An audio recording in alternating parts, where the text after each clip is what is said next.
अस्सलाम वालेकुम दोस्तों, अब्बास खोखर हाजिर है एक नई वीडियो के साथ। पिछली वीडियोस में मैं आपको तौबट से तौबट बाला लेके आया था।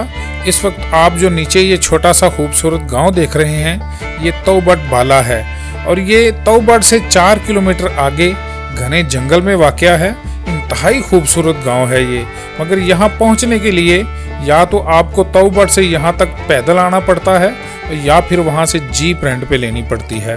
तो मैंने यहाँ पहुँचने के बाद कोशिश की कि यहाँ इर्द गिर्द मौजूद जो घना जंगल है उसको एक्सप्लोर करूँ, उसमें मौजूद जो आबशारें और ख़ूबसूरत मैदान हैं वो आपको दिखाऊं। तो फिर यहाँ से मैंने पानी को क्रॉस किया, जो कि सिर्फ इस मौसम में मुमकिन है। ये अगस्त के महीने की वीडियो है। वैसे जून जुलाई में तो यहाँ बहुत ज़्यादा पानी होता है, इसको क्रॉस नहीं किया जा सकता। जब यहाँ से हमने क्रॉस किया तो सामने कोई प्रॉपर ट्रैक नहीं था। यहाँ घनी झाड़ियाँ, घने दरख्त, और मैं यहाँ से भी कोशिश की कि कोई रास्ता तलाश करके आगे बढ़ूँ और फिर इन घनी झाड़ियों में से आगे गुजरने की कोशिश में बढ़ता गया।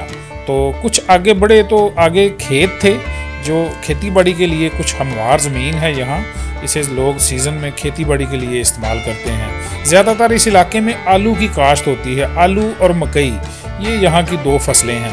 तो यहाँ कुछ और आगे बढ़े तो मैंने सोचा कि यहाँ गाड़ी को रोकूं, मगर तभी मुझे एक लेडीज़ नज़र आई जो अपनी भैंसों को शायद मोड़ने के लिए आई थी। तो मैंने उनसे पूछा तो उन्होंने बताया कि आप गलत साइड से दरिया को क्रॉस कर रहे हैं। फिर मैं वापस गाड़ी को उसी जगह लाया, वहाँ से फिर एक दफ़ा मुझे वापस आना पड़ा। तो खैर इस मौसम में ज़्यादा पानी नहीं था। जून जुलाई में यहाँ से गुज़रना नामुमकिन है। फिर अपनी आने वाली वीडियोस में मैं आपको जून जुलाई की वीडियोस भी दिखाऊंगा, बहुत ज़्यादा पानी होता है। तो खैर यहाँ से हम आसानी से क्रॉस करके वापस आए। ये दरख्त देखें, जो यहाँ दरख्त का एक बहुत बड़ा तना पड़ा हुआ है। ये दूसरी जगह से जब हम तो वो सामने देखें जो दरख्त का तना है, वहाँ से पहले हमने क्रॉस किया। फिर इस जगह आए तो ये जो बुज़ुर्ग बैठे कपड़े धो रहे हैं, इनसे मैंने पूछा कि क्या यहाँ से रास्ता क्रॉस करके आगे है। तो उन्होंने कहा हाँ चले जाएं। शायद उनको मेरी बोली की समझ ना आई। तो यहाँ से भी दरिया क्रॉस करने के बाद जब हम दूसरी तरफ पहुँचे तो रास्ता यहाँ से आगे भी नहीं था। यह जीप का रास्ता नहीं था, पैदल था। मगर मेरी कोशिश थी कि जहाँ तक हो सके मुमकिन मैं जीप में आगे जाऊँ, क्योंकि इतने कैमरे वगैरह और इतना लोड उठा के फिर पैदल ट्रैकिंग करना ज़्यादा दूर तक मुश्किल हो जाता है। ख़ासकर ये मौसम ख़राब था। फिर ड्रोन उड़ा के मैंने देखा तो इस तरफ ये दरिया के साथ साथ रास्ता आगे जंगल की तरफ जा रहा था, जो कि ड्रोन की वजह से मैंने देख के ज़हन में स्केच बिठाया और यहाँ से फिर जीप को एक बार वापस लाने के लिए पानी में डाल दिया। तो जब यहाँ से वापस आने लगे तो मैं शायद जहाँ से गुजरा था वो रास्ता छोड़ के दूसरी तरफ हो गया। तो वहाँ फिर गाड़ी एक बहुत बड़े पत्थर के ऊपर चढ़ के, अगला सस्पेंशन जो है वो एक बहुत बड़े पत्थर के ऊपर चढ़ गया, जिससे टायर बिल्कुल फ्री घूमना शुरू हो गए और वहाँ गाड़ी अटक गई। तो वो देखें, ये सामने ये वाला बड़ा पत्थर था, शायद इसके ऊपर चढ़ के गाड़ी का जो सस्पेंशन है वो हवा में अटक गया। तो यहाँ थोड़ी हमें प्रॉब्लम हुई, मगर अल्लाह का शुक्र है कि 4 व्हील जीप होने की वजह से जब बैक गियर लगा के मैंने झटके शटके मारे तो गाड़ी वापस निकल आई। तो यहाँ से वापस टर्न किया तो सामने जो बाबा जी बैठे हुए हैं, फिर उन्होंने हमें गाइड किया उठकर और उन्होंने बताया कि आप इस जगह की बजाय वापस जाएं, और फिर दूसरी जगह उन्होंने इशारा करके बताया कि यहाँ से वापस लाएं। तो मैंने एक दफ़ा फिर गाड़ी को यहाँ से वापस किया और दूसरी जगह से गुजारने के लिए गाड़ी का रुख चेंज किया। तो दोस्तों मैं बताता चलूँ कि ये तौबट बाला 7500 फुट सतह समंदर से बुलंद है और मुजफ्फराबाद जो कि कश्मीर का दारुल हुकूमत है, ये मुजफ्फराबाद से 204 किलोमीटर दूर है तौबट बाला का गांव, और कैल शहर से ये 40 किलोमीटर है दूर। तो यहाँ से भी हमने आराम से वापस क्रॉस किया और फिर ड्रोन में जो मैंने एरिया देखा था उस तरफ रुख किया। तो ये एक चीज़ मैं आपको बताता चलूँ कि यहाँ पैदल क्रॉस करने के लिए लकड़ी की पुलियाँ बनी हुई हैं। इस तरह की 2 पुलियाँ हैं यहाँ, मगर एक चीज़ की एहतियात करें कि जब भी कभी इन इलाकों में आएँ तो इस तरह की पुलियों पे ज़्यादा लोग इकट्ठे यकदम ना चढ़ा करें। ये देखें, ये बहुत कमज़ोर सी और आर्जी सी सिर्फ पैदल क्रॉसिंग के लिए बनाई गई होती हैं। तो बाज़ दफ़ा लोग यहाँ तस्वीरें वगैरह या वीडियो बनाने के लिए बहुत ज़्यादा इकट्ठे एक ही दफ़ा इन पुलों पे चढ़ के खड़े हो जाते हैं, जो कि ख़तरनाक होता है। तो फिर यहाँ से हम आगे जंगल की तरफ बढ़े तो ये दरिया के साथ साथ एक बिल्कुल तंग सा और टूटा फूटा सा छोटा सा रास्ता था। इसके साथ साथ चलते हुए हम आगे बढ़ते गए तो हमारा टारगेट वो सामने जो पहाड़ नज़र आ रहा है इसके नीचे जंगल तक जाना है। तो दोस्तों आप भी हमारे साथ रहें। आज की वीडियो बहुत खूबसूरत है। ये एक मुश्किल सफ़र है जो हमने यहाँ से गांव से आगे जंगल तक इस जीप को लेके गए। बहुत टूटा फूटा और ख़राब रास्ता है।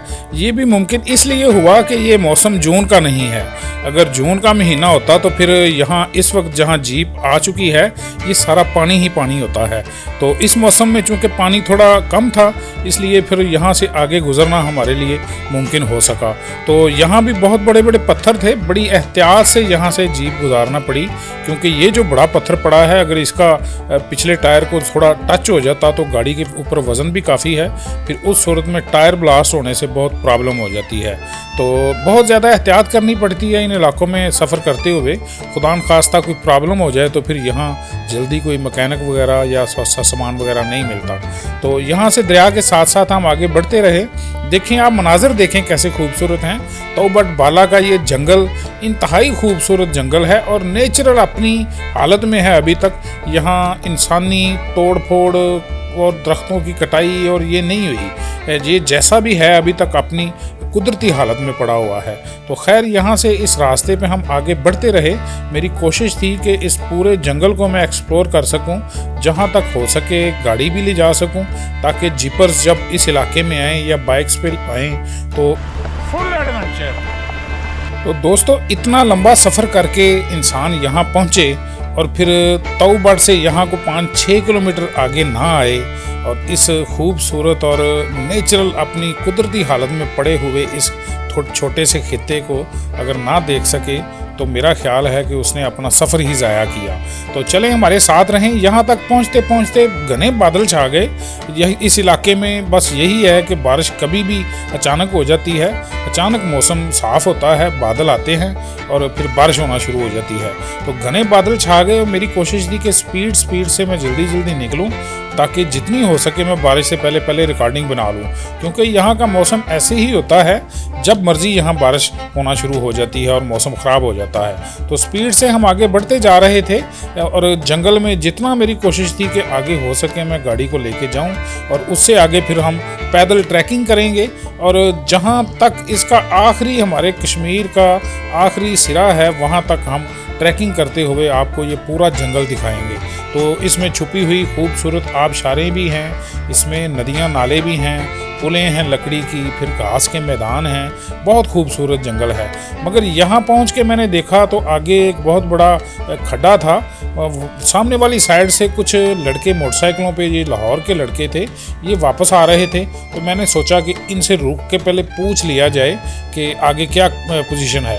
तो उन्होंने बताया कि भाई बाइक यहाँ से आगे बाइक भी नहीं जा सकती, इसलिए बेहतर है कि आप जीप को यहीं रोकें और आगे जितना भी जाना है फिर आपने पैदल ही। ये हम इस वक्त तौबट के जंगल में हैं, अभी पहुंचे ही हैं तो इतनी शदीद इधर ज़ालाबारी होनी शुरू हो गई है। ये बहुत स्पीड से ओले पड़ रहे हैं ये। और इधर सिवाय जो गायें हैं ना चरने वाली, इनके सिवाय यहाँ कुछ भी नहीं है, सारा जंगल है। ओले तेज़ हो गए हैं, अंदर आने शुरू हो गए हैं। वो नज़र शीशा बंद कर लूँ। ये मेरे साबका टूर के जो पंडित साहब थे वो है। बैठ खड़ोता है ना ओले ला।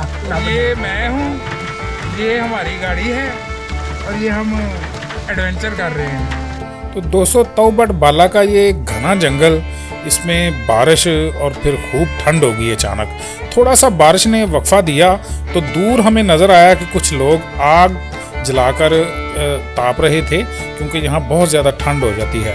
और एक अखरोट का बहुत बड़ा दरख्त था, उसके नीचे ये सब बैठ के आग जला के बैठे थे। तो मैंने मौके को गनीमत समझा और दूध केतली में डाल के हम वहाँ चाय पकाने के लिए चले गए। और तौबट बाला के जंगल में इस अखरोट की लकड़ी के ऊपर पकी हुई चाय, यकीन माने एक अलग ही लुत्फ़ है इसका। और इसके में से निकलती हुई भाप और लिप्टन की पत्ती, बहुत मज़ेदार और इन्जॉय वाला माहौल बन गया। और हम सब ने मिलकर चाय पी, थोड़ा आधा कप डिवाइड कर लिया मगर पी सब ने। और वो लोग भी बहुत खुश हुए कि हमें जंगल में देखें अल्लाह ताला ने कैसे रिज़्क़ पहुंचाया है। तो मौसम बहुत ज़्यादा ख़राब हो रहा था, फिर मैंने सोचा कि आज का दिन इतना ही काफ़ी है, कम से कम हमें रास्ते का अंदाज़ा हो गया है। अगले दिन हम यहाँ तक पैदल भी आ जाएंगे, कुछ ज़्यादा दूर तक जीप नहीं आई। और सामने देखें बदली बड़े ज़ोर से चमक रही थी। मौसम ख़राब होने की वजह से यहाँ फिर पहाड़ों के ऊपर से जब फ्लो करता हुआ पानी स्पीड से नीचे आता है तो फिर वो मामला ख़राब करता है। इसलिए मैं जल्दी वापसी की तरफ भागा और इस तंग से और टूटे फूटे रास्ते से ये देखें मेरे सीधे हाथ पे ये जो पानी आ रहा है, ये जब बारिश तेज़ होती है तो फिर ये इतनी तेज़ी से नीचे आता है कि वो गाड़ी को भी धक्के से दूसरी तरफ धकेल देता है। सामने देखें चमकती हुई बदली का कैसा खूबसूरत नज़ारा रिकॉर्ड हुआ और स्लिपरी रास्ता था, फिर ख़राब ये टूटे फूटे पत्थरों वाला सारा रास्ता था। यहाँ से बड़ी एहतियात से हम वापस गांव की तरफ बढ़ रहे थे और रास्ता वाकई ये बहुत तंग है। हमें यहाँ से आगे जीप गांव से आगे ले जानी नहीं चाहिए थी। यहाँ एक ये सामने जो बड़ा दरख्त था नीचे पड़ा हुआ को पुराना, उसके साथ गाड़ी ज़ोर से टकराई तो मेरी एक कमानी भी टूट गई। तो वो फिर वहाँ जाके रुक के मैंने देखा जब गाड़ी, खैर इसका ये फ़ायदा होता है कमानी वाली गाड़ी का कि एक आध पटा इसका टूट भी जाए तो ये ड्राइविंग में इशू नहीं करती, गाड़ी चलती रहती है। और फिर इतना तंग रास्ता है कि दोनों तरफ से गाड़ी को बचा के गुजरना पड़ता है। 2-3 जगह पे गाड़ी को स्क्रैच भी आ गए। तो यहाँ ये जो सामने दुकान है कोने पे, वहाँ से हमने कुछ ज़रूरी सामान लिया और फिर हमने जाके थोड़ा आगे जंगल में अपना कैंप वगैरह सेट किया।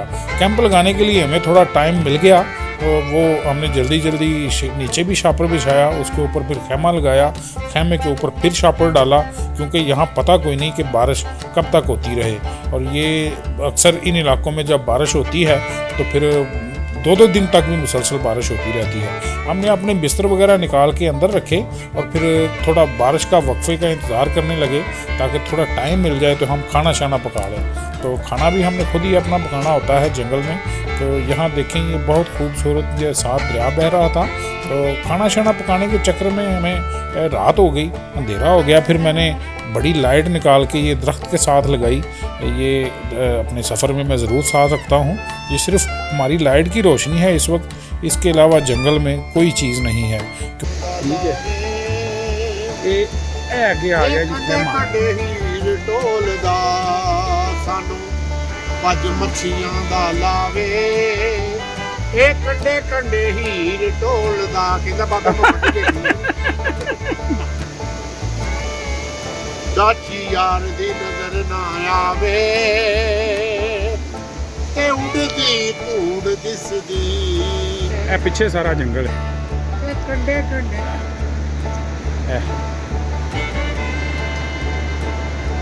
अल्लाह का शुक्र हुआ कि हमें कुछ खाने पीने का, चाय शाय पीने का बड़ा पुरसकून टाइम मिल गया बारिश से।